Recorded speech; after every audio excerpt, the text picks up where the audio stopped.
hey, Christian nationalists don't want to be called Christian nationalist anymore. That's weird. They said that they find it offensive. It hurts their little feelings to be called Christian nationalist. But see, they don't mind hurting the feelings of women, gay people, people who aren't white, but they find it offensive to be called Christian nationalist. Maybe they're confused. Maybe they don't think they're Christian because most everybody else don't believe they are either. So that is highly debatable. They definitely are nationalist, with their America First and their xenophobia. Definitely nationalist. But they don't want to be called Christian nationalist, probably for the same reason that Ted Bundy probably didn't like being called a serial killer. See, it wasn't that he wasn't a serial killer. It was that he didn't like people knowing that he was. Same with Christian nationalist. Not that they're not Christian nationalist.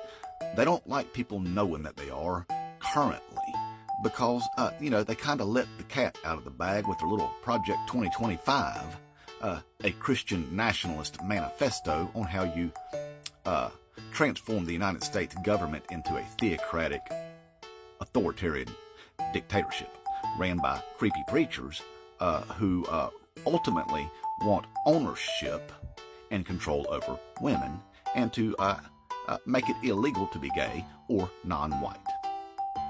See, people don't like that, and people are finding out what Christian nationalism is all about.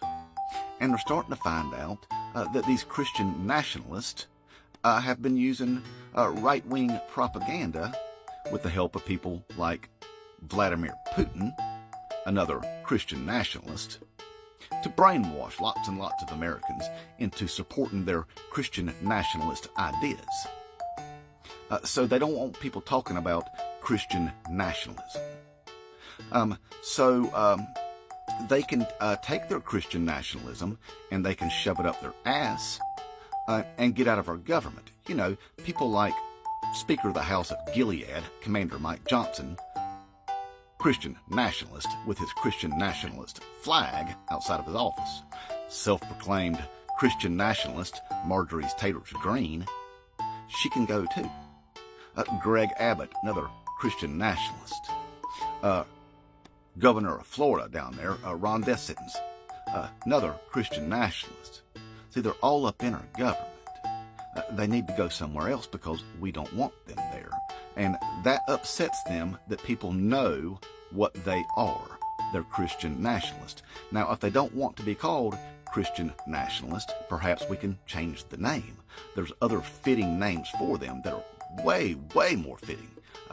Like that name that was used back there in Germany in the 1930s.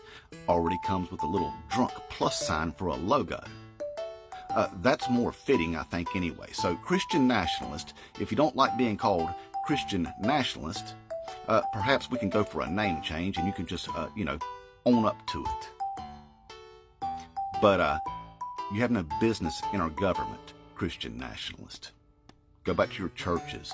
Stop touching little kids. Start preaching your message of God, okay? But don't put your God on everybody in this country. Inmate Trump, 2024.